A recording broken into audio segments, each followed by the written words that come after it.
Do you mind telling me, Nick, of all these years watching MotoGP, who would you say, if you had to choose, is your favourite rider of all time and why? Oh, what a question. Different decades. So it's very, very different.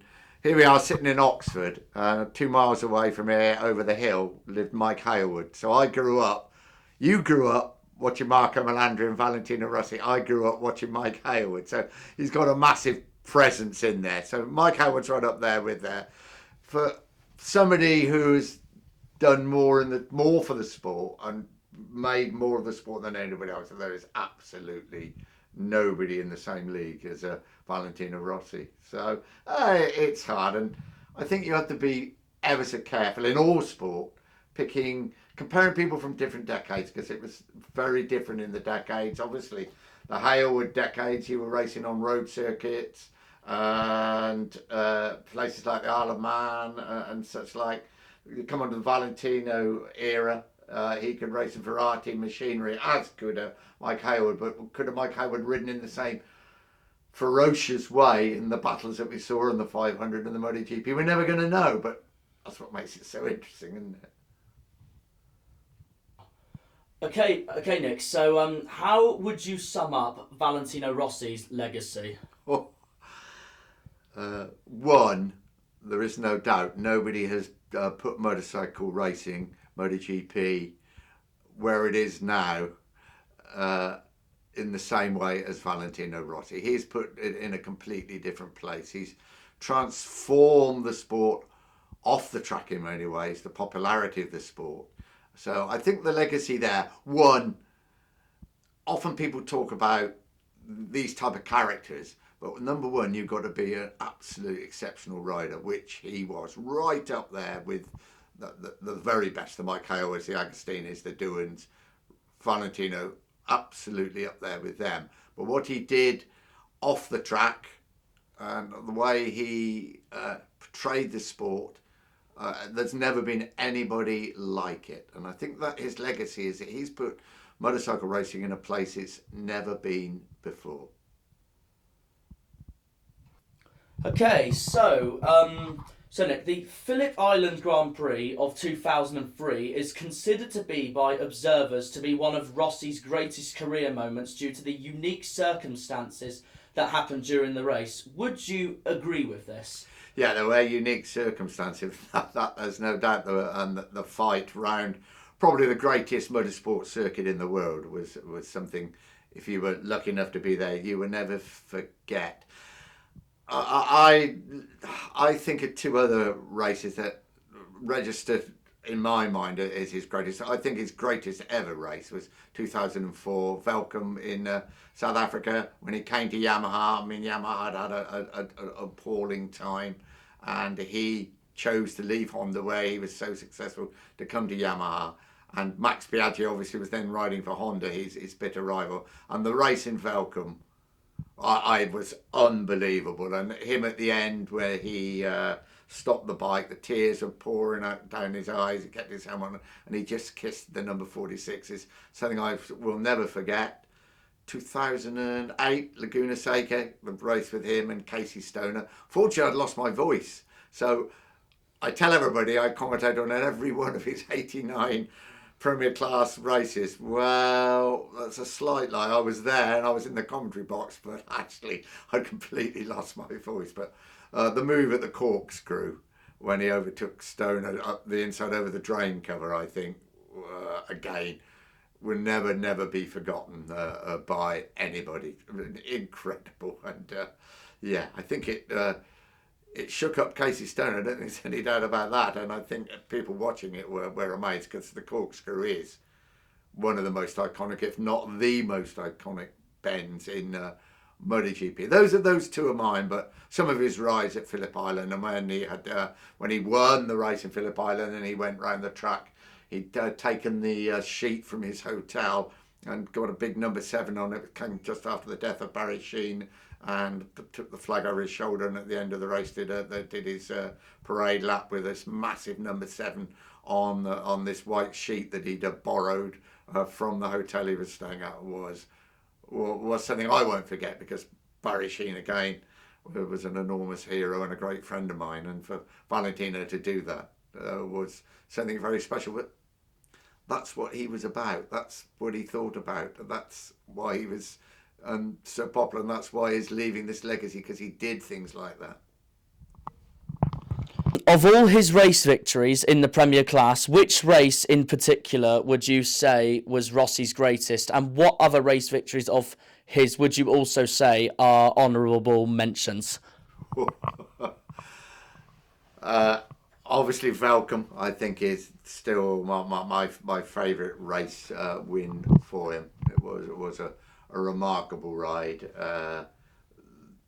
So brave of him to leave Honda, where it was so comfortable for him, comfortably continued winning World Championship, to switch to Yamaha, and then to win first time out. And it had to be, didn't it? It had to be a fight with Max Biaggi riding a Honda. I mean, it just all just fitted into place, and the race in that last lap was truly remarkable. Obviously, Laguna Seca, and the battle with Casey Stoner. Stoner was clear favourite to win the race. He was fastest in qualifying, and Rossi, putting it quite bluntly, knew if he had any chance of winning that race, he was going to have the rough Stoner up, and that's exactly what he did. And boy, what a race it turned out to be. You never forget the first win, Donington Park. When people ask me about his legacy, for that race at Donington Park, it was the year 2000, his first year in the Premier Class. There was a crowd of 18,500 people there. World Superbikes at Brands Hatch then, I think 60, 70,000. Everybody talking about Carl Fogarty. But Rossi won at Donington Park. The year after, the crowd was doubled. The year after that, it was trebled. The year after that, it was quadrupled. British fans had found a new hero, and it couldn't be a British rider, which was so sad, because there wasn't British riders around at the time either would switch from World Superbike, who were riding competitive machinery in Grand Prix racing, and Rossi just took over the mantle. So he absolutely led the sport in this country. So I never forget that ride at Donington Park. There's so many. The Lorenzo Rossi battle in Barcelona, when it looked like Lorenzo had won the race, and on that last absolute so fast right-hander, somehow Rossi got past him to win. I mean, dangerous? No. Brave. Very, very brave indeed. Assen, where him and Marquez clashed quite recently, going into the S's. Rossi won the race, and Marquez was pushed off into the... Yeah, there is so many, the races at Phillip Island. But if I have to name the one, because of the circumstances, and then it was Max Biaggi, I think Velcom would be the one that I remember more than anything. All right, so of all his special helmet liveries, which helmet would you say was Rossi's greatest and your personal favourite? My personal favourite was the Hawaiian one, because funnily enough, it was pretty early in his 500 career, and we'd been doing a thing in London on the London Eye that I'd organised with him as this young man from Italy who was started to take over in 500 World Championship. We were in a taxi with him and his great friend Uccio, going to the BBC at White City, as it was in those days, to do a radio interview. The phone rang, and they started talking like it was a school prom that they were organising. There's a fan club in, they were telling me later, because they were full belted Italians in matter. Valley told me later, they found out there was a fan club in Hawaii. So they thought, that was fantastic. Why don't they fly some of the members of the fan club over to be at Mugello for the Italian Grand Prix? No, let's do more. Let's have a swimming pool in the garage with a palm tree. Yeah, so they organise. Why don't we change all the livery on the bike and the crew and his leathers to a Hawaiian theme and the helmet? That's exactly what they did. I mean, only Valentino Rossi could have done that. So that really is probably my favourite design. The one that always confuses you when you're a commentator, the one with his face on the back, because that is incredibly difficult to commentate on, because in the moment of madness, what's going on? That was the one that always made me smile. But the Hawaiian one was very, very special indeed. So, in 1997, Rossi's second season in the 125cc World Championship, Valentino dressed up as Robin Hood. Throughout his career, what was the best character or best celebration he's ever done throughout his career that has gained him many fans, that has sealed his legacy? Wow, well, that's a tricky one. I mean, in those early days, it was the blow-up doll on the back, wasn't it? That certainly gained him recognition. The Robin Hood one was good because it was at Donington Park, and he'd heard about Robin Hood and the Sheriff of Nottingham, what have you. There's been so many. I have to think back.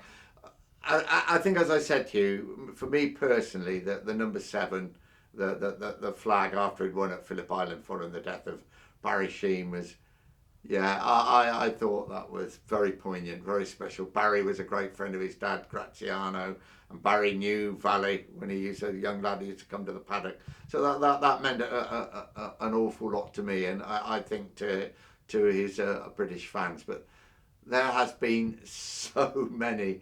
It's very, very difficult to pick out the absolute favourites. So I'd go for the Barry Sheen one. I think the one that brought him to prominence with more the general public was probably the blow up doll on the back of the bike. I think that was on the 250, wasn't it? It might have been on the 125. It was certain before he came into MotoGP. When you used to wait and sit in the commentary box just waiting to see what is gonna come up next. What are they gonna come in with? There was the gnomes. Oh, there's been so many of them. Victory celebrations and World Championship celebrations, and the Barry Sheen one. So, of all of his seasons where Valentino did not win the World Championship, which season would you say was the Doctor's unluckiest, and why? Wow, that's a difficult one. I don't know about unluckiest, but I mean, the seasons he didn't win the World Championship, certainly the 2 Ducati seasons, he had plenty of unlucky times there, didn't he? But we thought he was going to the dream team. I think he thought he was going to the dream team, and he took everybody over with him, but it didn't work out. I don't think that's quite unlucky. I don't think the Ducati was. I think they let their standards slip since the Stoner days. Some of the Renzo seasons, he was a bit unlucky. Perhaps really thinking about it, and dare I say, I was glad he did lose the World Championship in 2006 because it went to Nicky Hayden, who was a brilliant rider and one hell of a good bloke. I think he was a little unlucky in that season. That race in Estoril, when we thought that Kenny Roberts Jr. had won, but he thought he'd won in the lap, and then the race with Tony Elias, who won the race. This was the penultimate round, wasn't it? And it all led to vital points not going Ross's way on that last lap in Estoril, and then the showdown in Valencia with Nicky Hayden taking the championship. So I think I'll probably go for that one. I think he's been unlucky on other occasions, but it's the one that sticks out in my mind as much as Valentino being unlucky as Nicky Hayden win the World Championship, which at the time I think most of the people involved in the sport, apart from the Rossi fans and the Rossi team, thought was fantastic because you had a very special guy winning the World Championship. And I think it was important at the time that an American won the World Championship as well.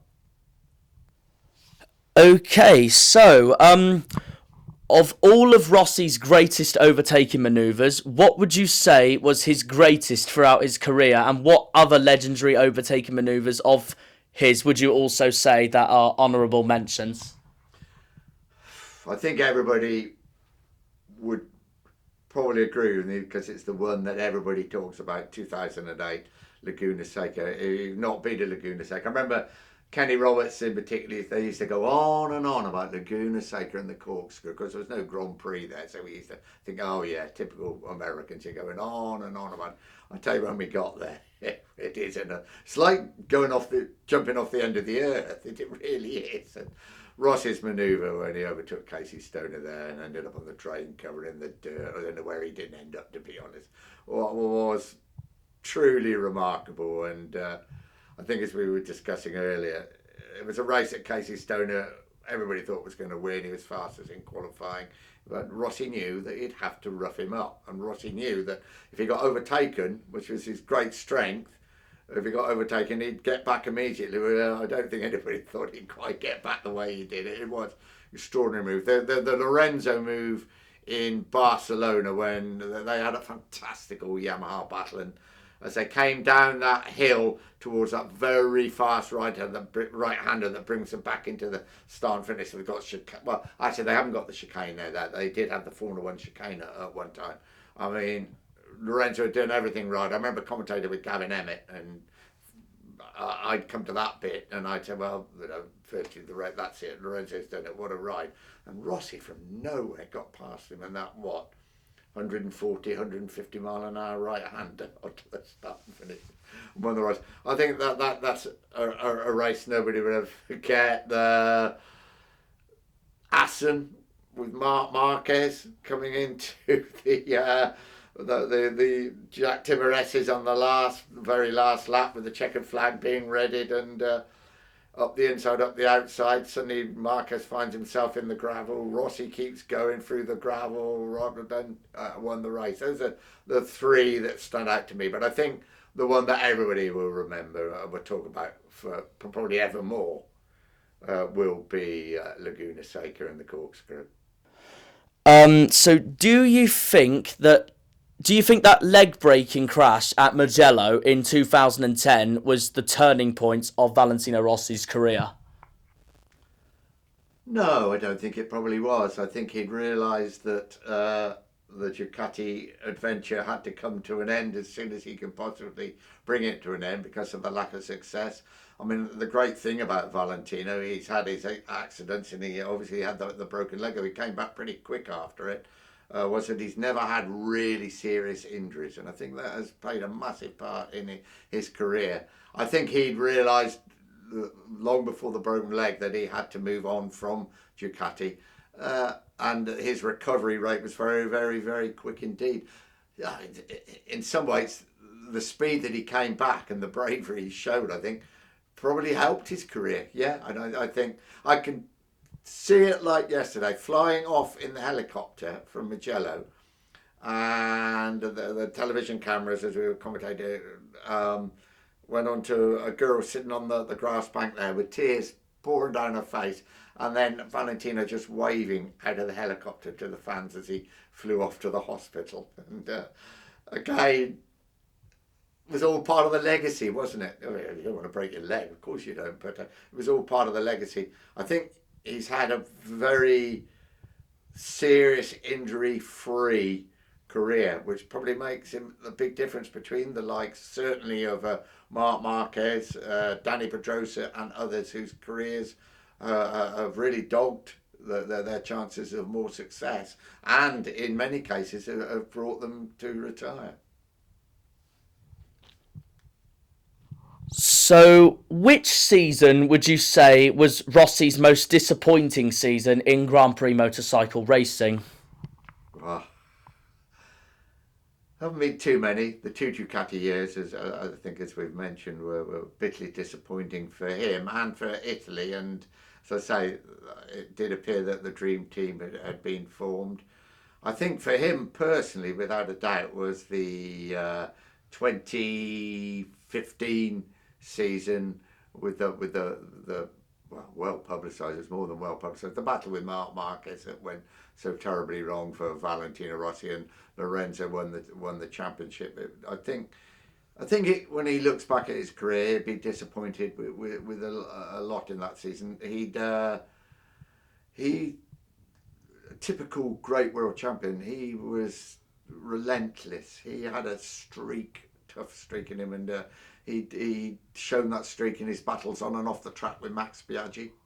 He'd shown that streak with his battles on and off the track with Sete Gibernau, and I think he tried the same tactic with Marc Marquez, and I think in many ways it misfired for him from first that race in Phillip Island and the accusations that Marquez had slowed the race to let other Spaniards do better, and then the accusations he made against Marc Marquez in the press conference in Sepang, and then the actual race itself, which I mean, wow, anybody was there, talk about watching two men at war at 200 miles an hour, you are never going to, I don't think I've ever seen in cars or bikes a battle like that, and it could only end in one way. In the end it did with the crash, and then the subsequent businesses afterwards, and then the penalty, and then him having to go to Valencia, having to start from the back of the grid, and everything that happened to Lorenzo winning the championship. I would think deep down he probably feels he made a mistake there, and deep down it's his most disappointing season. He would be the last person in the world to admit it, though, wouldn't he? But I would think deep down he thinks, yeah, I would say picked on the wrong person, but perhaps he picked on the wrong person at the wrong time. Do you think if it weren't for his penalty after his Malaysia 2015 clash with Marc Marquez, do you think Rossi would have become champion and won his 10th title, or do you still think Lorenzo would have comfortably won his 5th world title? Oh.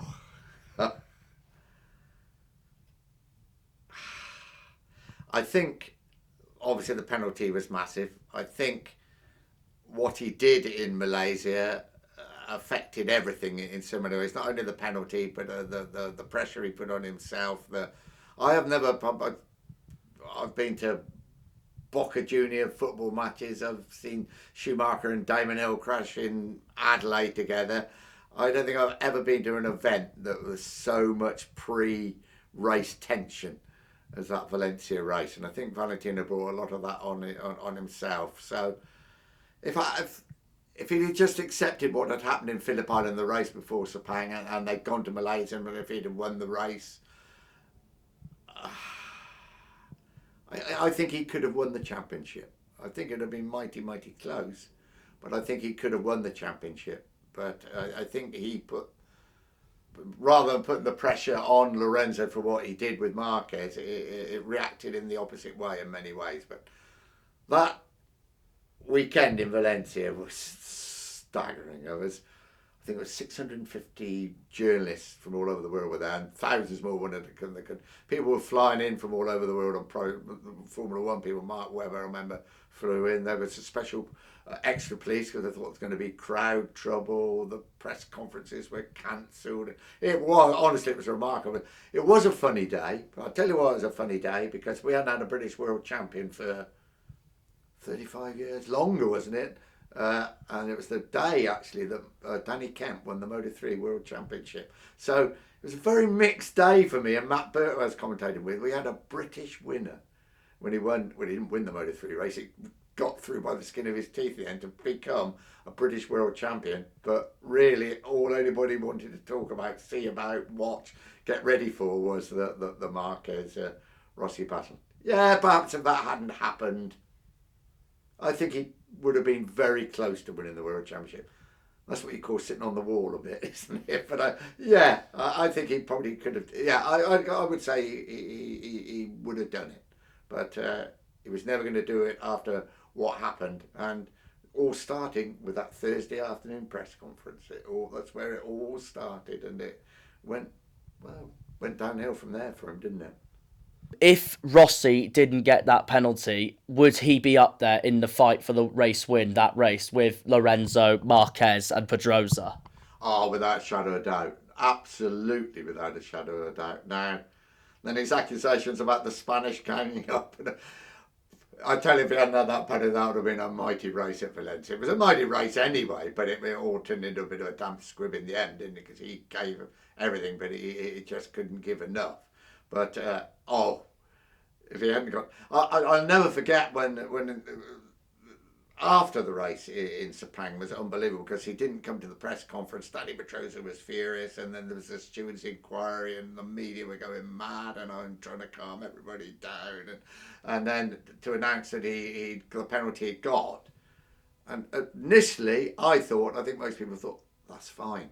That penalty's not going to affect it. Then we realised it had another penalty. Was it Mazzano? He had the other penalty. I forget where it was. That meant it would start from the back of the grid. Yeah, I'll never forget. We were Sepang was always nice because you'd been away for 3 weeks on the road, and you were all, it was a good event, and then you were going home, and you were looking forward to going home. We were in the hotel at the airport that night, sitting at two tables, the Lorenzo camp, the Yamaha camp, the Rossi Yamaha camp. The difference in the moods, I'll never forget. While we were waiting to fly back to Europe, was incredible. The Lorenzo camp was celebrating, not openly celebrating, not getting at people, but that you could tell this is it. We've got the big chance. And the Rossi camp knew that they'd probably blown it. Yeah, that. In many ways, it summed up that weekend. I can see the two camps sitting there in the hotel, in the dining room, waiting. We were going to fly out that night, and boy, was the mood difference between the two camps. But yeah, if he hadn't had the penalty, I think the race in Valencia would have been amazing, because I think he'd have done absolutely anything. And we've seen in Barcelona, we saw in Laguna Seca, when he would do absolutely anything to win the race. We mean absolutely anything. It would have been even better than it was. Of all of Rossi's rivals, who would you say was his biggest and greatest rival of them all? Wow. I think you have to look at the different times of his career. Obviously, when he started, it was Max Biaggi, but he made that rivalry, and he made it clear, and that was part of the legacy, really, that he needed a rival like Max Biaggi. And I mean, they really, really did not get on and off the track. So certainly Max Biaggi then, but there was good riders around who did beat him. Loris Capirossi and Alex Barros, I think, was most underrated. Sergei Gibinov. I'm naming them all. Of course, I will pick out the best one. Casey Stoner got the better of him on a number of occasions. His greatest ever rival, though, I'm going to say, was Jorge Lorenzo. It was his teammate. And I think if both were riding to their absolute best, I think it would be very, very difficult to pick out who would win the race. And dare I say, I think perhaps on more occasions, if both were at their absolute best, Lorenzo may have beaten him more times than he beat him. And that's quite a sweeping statement. But Lorenzo, when he was on it, was unbelievably good. What would you say was your greatest commentary moment in the whole sport?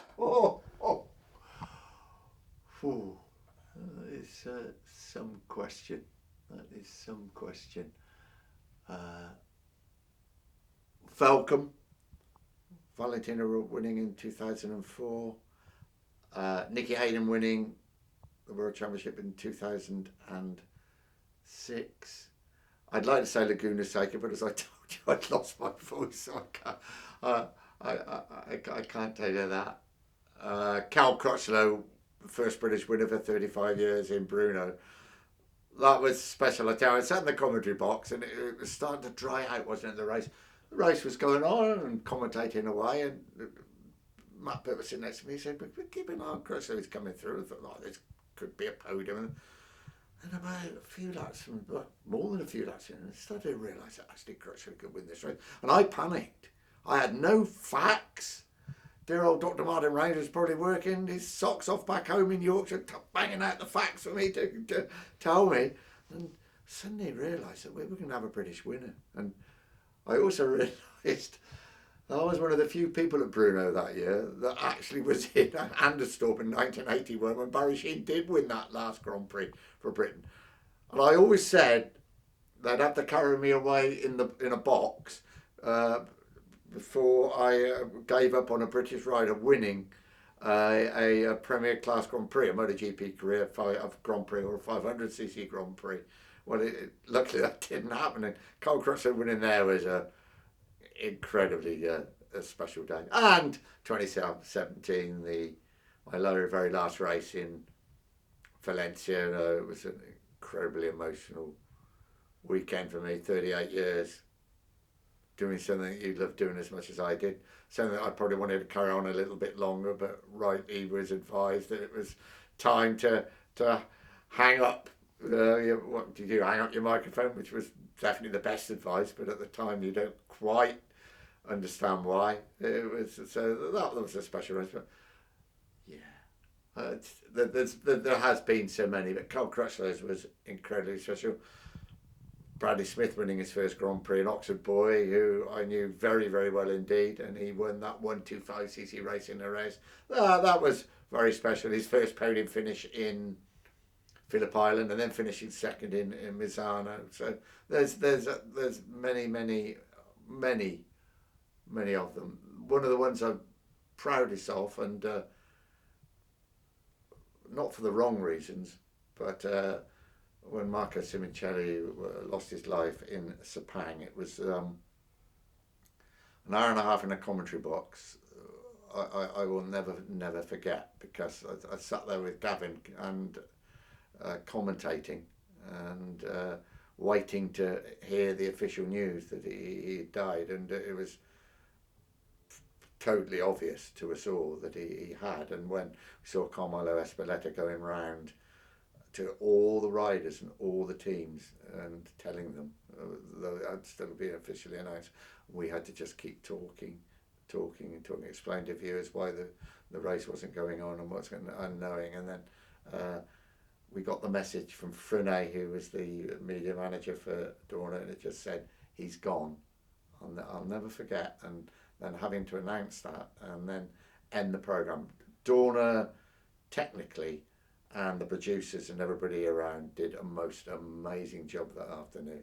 They made my job, not, I wouldn't say easier, because that's the wrong word to say, but I think we paid such a fitting tribute to Marco Simoncelli, and that was so much down to them. But out of sitting in the toughest time I've had sitting in a commentary box was that hour and a half in Sepang without a shadow of a doubt. Yeah, without a shadow of a doubt.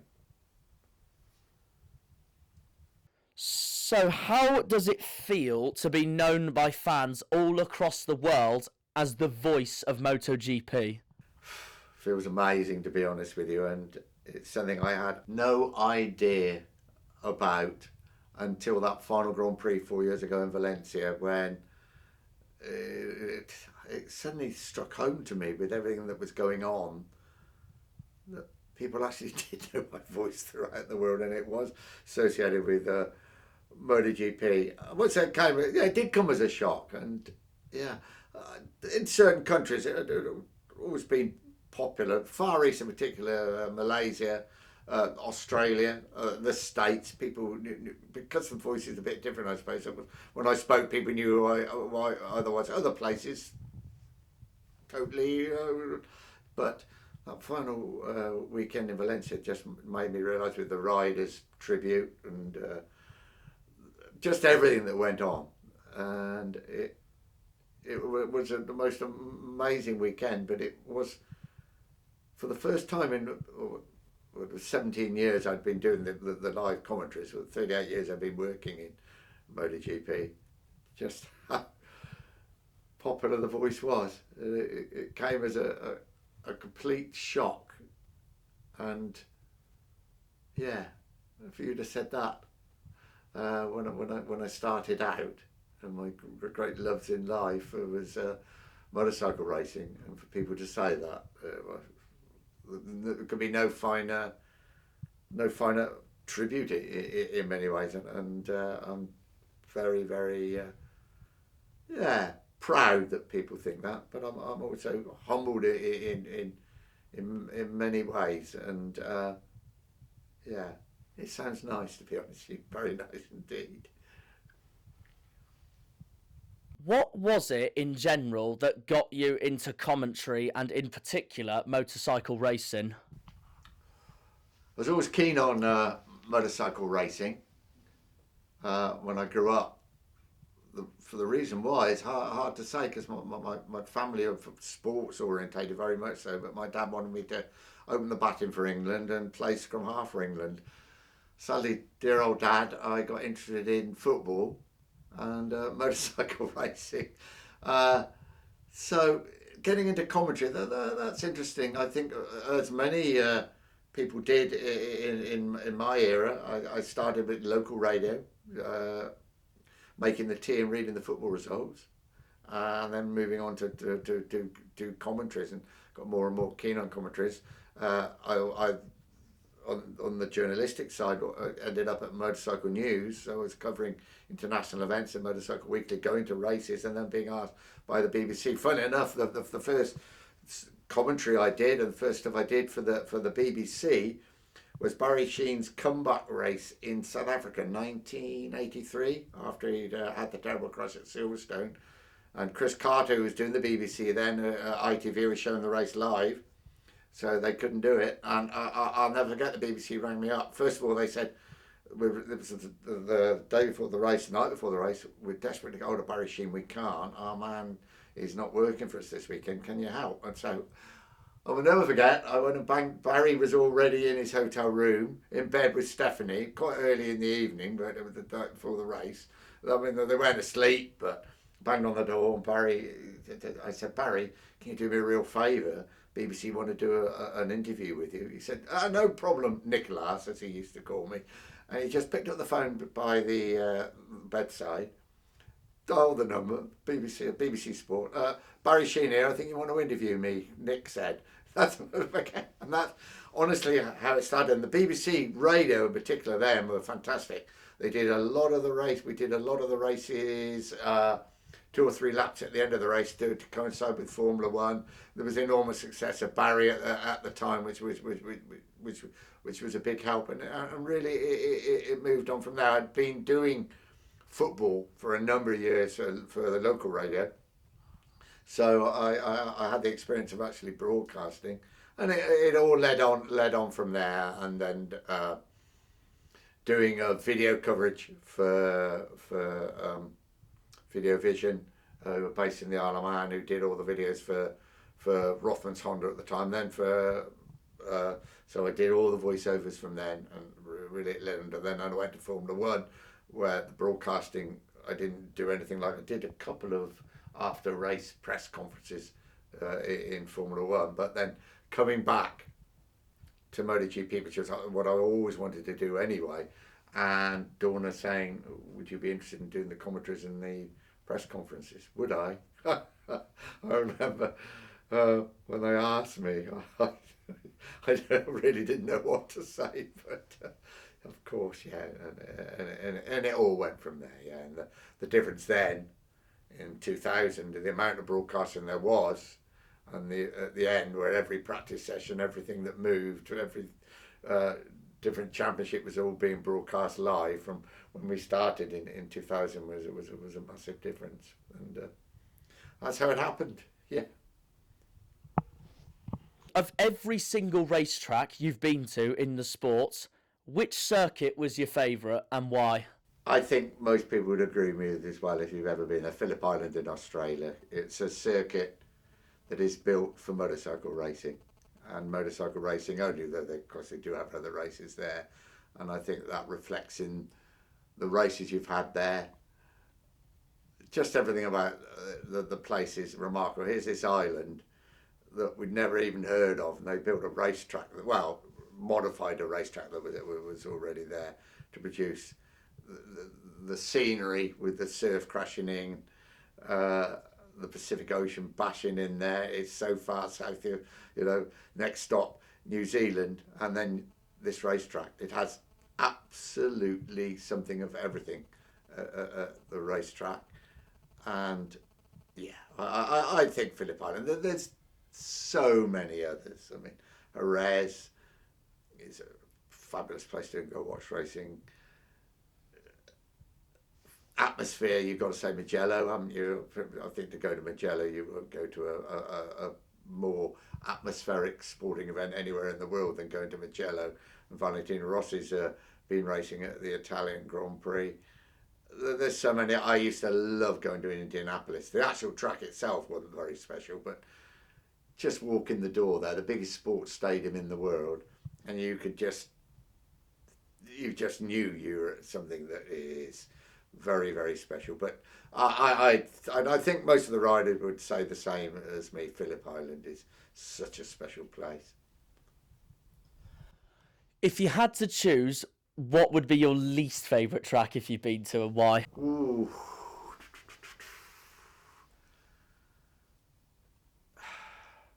Riders don't like Le Mans. Le Mans is a very, very difficult place to work at. It's very car orientated, 24 hours. Uh, but after saying that, the crowd is very unruly there, and you know the drive for a lot of the crowd later in the evening when you've been working is not easy.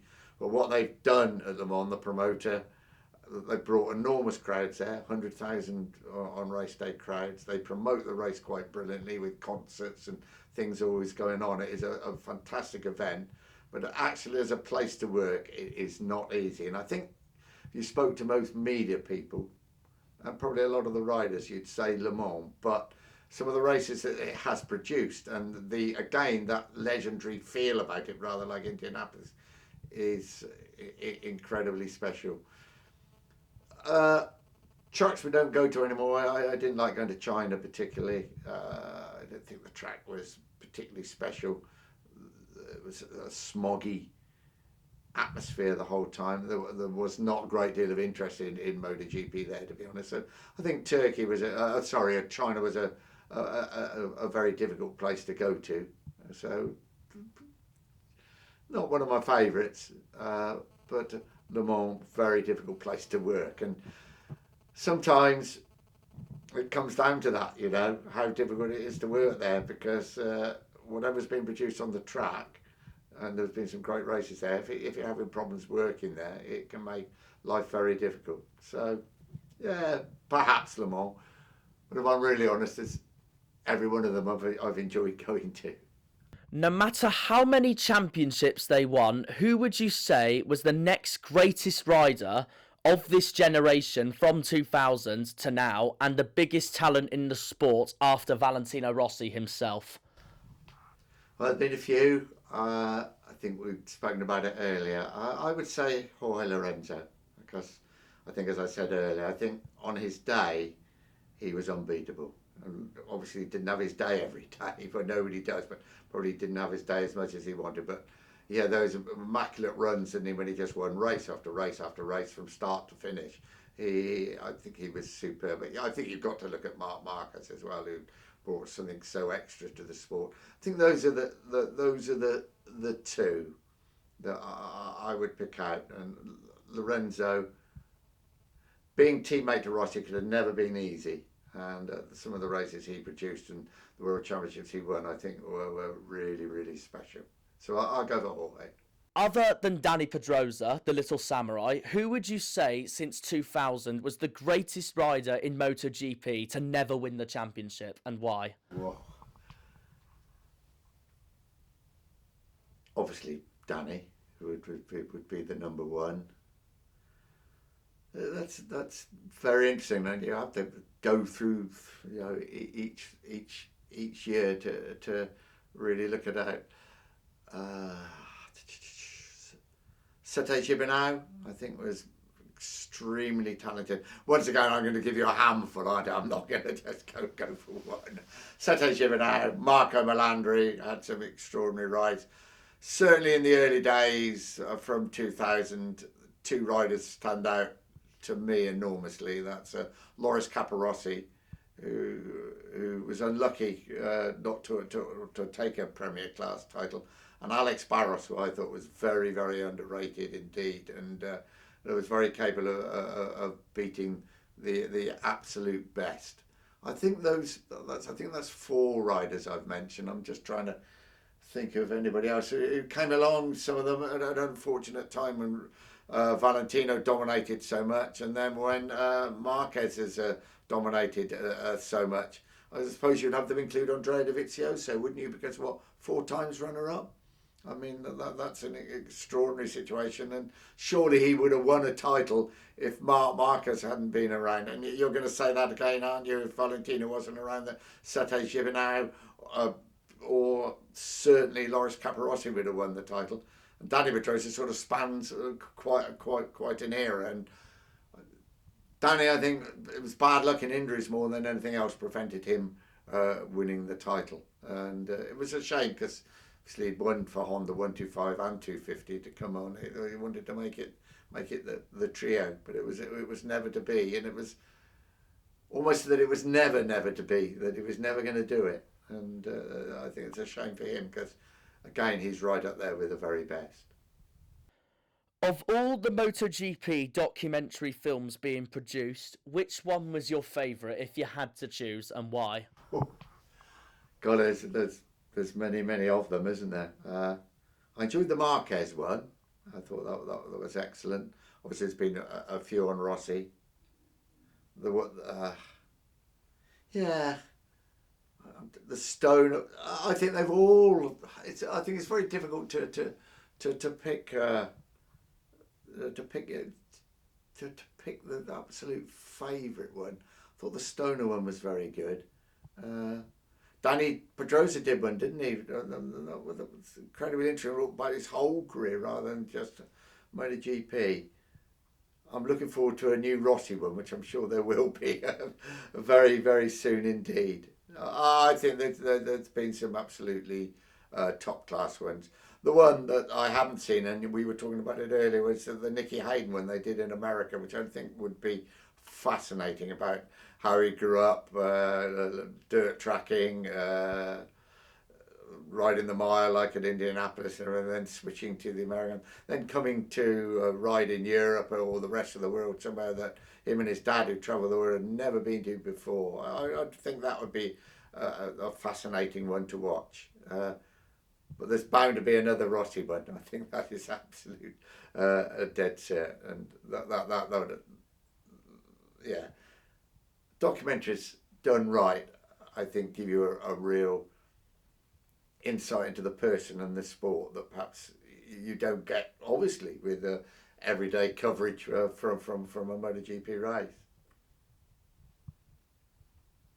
If it wasn't for the tragic deaths of Daijiro Kato and Marco Simoncelli, how do you think both of these riders would have done throughout their careers in the top class? I think they'd have both done very well. I think both of them had come in extremely difficult circumstances, with Daijiro Kato, obviously the 250 world champion, coming into MotoGP was when Rossi ruled the roost totally. And with Marco Simoncelli in a similar way, it was when Marc Marquez was absolutely on top of his game. So I think both of them would have found it tough, but I think both of them would have certainly won Grand Prix. If they'd have won world titles, it would have been hard because of Marquez and Rossi. Who would you say, since 2000, was one rider that had so much potential and so much talent that was capable of winning titles, let alone races, but didn't quite have the machinery to do so? There's a few riders, and not only machinery that let them down. I think John Hopkins was a prime example. Obviously, John found life off the track very difficult indeed, and that reflected in the way he rode in the end, which was a terrible shame because he was an enormous talent. I think others have had a fair go at things, haven't they? But interesting to see perhaps Cal Crutchlow on a factory Yamaha or a factory Honda. I mean, obviously he won the Grand Prix on the LCR Honda. He had 1 year at Ducati, didn't he? And he rode for the Tech 3 Yamaha team. I think that would have been quite an interesting combination. Just running through the others. I think there's been some talented riders around, but for various reasons, injuries, perhaps availability of machinery, the dominance of the top riders, they find it hard. But I think John Hopkins had enormous talent, but I don't think it was just, obviously he rode for Suzuki and he rode for Kawasaki. But there are other reasons why John didn't materialise into the rider we all thought he was going to be, which is a great shame because John Hopkins is a really good guy and done a great job since the problems he had. Of all his races in the Premier class, which race in particular would you say was Casey Stoner's greatest? And what other race victories of his would you also say that are honourable mentions? Silverstone in the pouring rain. You'll probably tell me the year. Uh, all my friends were here, all my motorcycle friends are former TT Manx Grand Prix riders, and Casey wasn't 100% popular in Britain. He didn't say the right things at the right time. They went to Silverstone that afternoon, and it poured and poured with rain. Stoner was unbelievable. And I remember they all came back and said, wow, we have seen somebody so special. I remember most of the other riders crashed out. I remember Lorenzo crashing out, others crashing out. Stoner in the wet was immaculate. I think that's the word you're thinking. You can only say true champion. That ride I remember very well indeed. Most of his races at Phillip Island, where he was unbeatable. See Casey Stoner in action at Phillip Island at his home Grand Prix was worth the 24-hour flight and everything else that you may have to put up with to get to Phillip Island. I think anything at Phillip Island, but I'll never forget that race at Silverstone and the sceptical, I wouldn't say British crowd, but sceptical, certainly my friends anyway, and they all, to a person, every single one of them said, we have seen somebody so special in that pouring rain. Yeah. What about Danny Pedrosa? What would you say was his greatest ever victory of his career? Oh my God, that's I will admit I have got a list here, so I've always wanted to wonder. So yeah, no. What would you say was Pedrosa's? oh. Winning that race at 2017, the day I retired, I think. No, joking apart, one of his great rides, well, we were talking about it earlier, and of course, totally eclipsed that went on when he won in Sepang. When the Marquez Rossi battle was at its height, he rode an absolutely brilliant race that day, and obviously didn't get the coverage, what he deserved in any way at all, because everything focused on the Rossi back. So that's a ride I really remember with him. Many with Danny Pedrosa, but I think that Malaysian race was something very special indeed. He was very good at Sepang. Danny, very good indeed. I think the circuit probably suited his slightly smaller stature. That he was a small rider to ride a MotoGP bike. Some of his rides in 125 and 250s as well, I remember he was exceptional. But let's go for Sepang, yeah. And I won't forget, because when I retired, he won that last MotoGP race in Valencia. Jorge Lorenzo. Ooh. To pick out just one in particular, it's difficult with Jorge. He rode so many brilliant races. It's not me trying not to be difficult, but his consistency, his ability, once he, let's be honest, when he was at his peak, if he led on the first lap, you knew that was probably the end of the race. That might not be the best for the races in the sport. So picking out one by Jorge is extremely difficult. I just think he had a run, didn't he, of 7 or 8 races that he won from the first lap. I mean, I think I remember the runs more than I do an absolute a particular race. There was the race in Le Mans where he pipped Rossi right at the end of the race. That was something very special indeed, because he'd had it done to him enough times by Rossi, but he got him back. Marc Marquez. So many of Marc Marquez, he caught us by surprise with some of the great races. I think that Phillip Island race that caused all the controversy, 2016, when I mean, it was said, I don't know how true it was, there was more overtaking in that one race than there was in the whole of the Formula One season. If that's true or not, I don't know, but that summed up that race. That was a special victory, wasn't it? It was a special victory for him, but it was a special. I remember in the commentary I said it's a special victory for Marc Marquez, but it's a special day for MotoGP, because that was Moto Grand Prix racing at its finest at such a great circuit. So I think I'd go for that. His first win was at Austin, when I think he caught us also by surprise. that he could win so early on in his MotoGP career. And I remember talking at the start of the season and said, well, I think we can see him win 2-3 Grand Prix first year in MotoGP, something very special. He went to Austin and blew everybody apart, didn't he? And I think then we realised not only can he win Grand Prix, he could probably win that first championship in his very first year, which he did. Andrea Dovizioso. Oh, one of the Austrian races, I think, when he Marquez had done him so many times on that last bend at races, and then he got him back, didn't he, in Austria. It was the second time he went to the Austrian Grand Prix on the return. You know, he'd won it for Ducati that first year, and then Dovizioso really showed Marc Marquez the way home. All came down, they come down the hill to that right-hander, and everybody knew what Marquez was going to do, but Dovi outthought him and won the race. And I think when they crossed on, did he do that with his finger, or he shook his head, didn't he, as if to say, no, you're not doing that to me. I think that was a race I remember so well. It's when we realised that he was going to be a massive threat in the championship to Marquez, and I think probably Marquez realised at the same time. Nicky Hayden.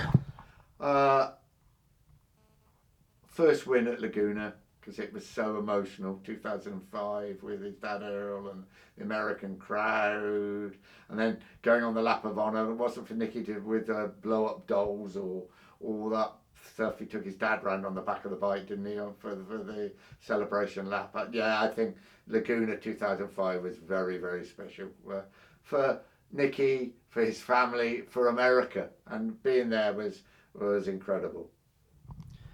Marco Melandri. Phillip Island, coming round that final corner onto the Gardner Straight, one arm in the air, smoke pouring off the back tyre at about 120 miles an hour. I don't think anybody who saw that will ever forget that. Melandri is absolute best at a great circuit. It's funny how a lot of these races refer back to Phillip Island, don't they? Loris Capirossi. Oh, Loris. Yeah, and it's when he won the 125cc World Championship at Phillip Island, because Hans Spann was it who was chasing the championship with, and they ganged up. He was the 19. Well, how old was he? Younger than 19, wasn't he, Loris, when he won that title? And the Italians ganged up and won him the title. I'll never forget. And this young lad winning the race and the 125cc World Championship. They named the pizza place in Phillip Island after him, after that race, and him winning the title, and some great rides on the Ducati as well. But it's just one. I started work for Channel 9 in Australia, and Barry Sheen and Co used to do the MotoGP races, and I did the 250s and the 125, and that was a great race that I did it. Alan Jones and Barry did the big race, and I did the 125s. And I remember Loris winning the world title that day was something very special. And how the Italians, it's like the mafia, they ganged up and made sure that Hans Spann didn't win the title. Alex Barros. Golly, I'm trying to think at the end of that season when we switched to 4 strokes, where it was. You're probably going to have to tell me where it was when he beat Rossi, when he was riding for the West. I think it was Motegi 2002, wasn't it? I think it was. On the West Honda. Yeah, on the West Honda. When we beat Valentino, he had some incredible. He had a great race also with Valentino. The year that Kenny Roberts won the championship, 2000, and he had a fantastic race with Rossi in Brazil. I remember Alex Barros, and Rossi actually beat him in the end, but I remember the race well. And again, it rather overshadowed that Kenny Roberts, further down the field, had won the world title. So definitely, yeah, that race I remember Alex Barros winning at the end of the season and beating Rossi was something very special indeed. Yeah, I think it was Motegi, wasn't it? Yeah. Max Biaggi. Ooh, Max racing. Oh, without a doubt. Watching on the television in this room where we're sitting now, when he won that first 500cc, first Grand Prix in the 500cc class, and he won at Suzuka, without a shadow of doubt. 98 was that? it was 98 or 99 anyway. Him winning is one of the few riders on his debut in the 500cc class to win the race. That was something very, very special indeed. Sete Gibernau. Sete Gibernau winning in, I think it was Valencia after 9/11, and he won the race for Suzuki. I like you shaking your head, nodding your head all the time, because but he won for Suzuki, and he pinned the American flag in the gravel trap. I'll never forget that. That was something very, very emotional moment indeed. Yeah. Cal Crutchlow. Oh, without a doubt, Bruno. First British rider to win a Premier Class race for 35 years. That was a day I will never, never, ever forget. And him winning at Phillip Island, to be honest with you, as well. That was special. But to win at Bruno, to Barry Sheen legacy, 35 years. And I'd been at both races as well. That was an incredibly special day. And Maverick Vinales. Silverstone when he won on the Suzuki.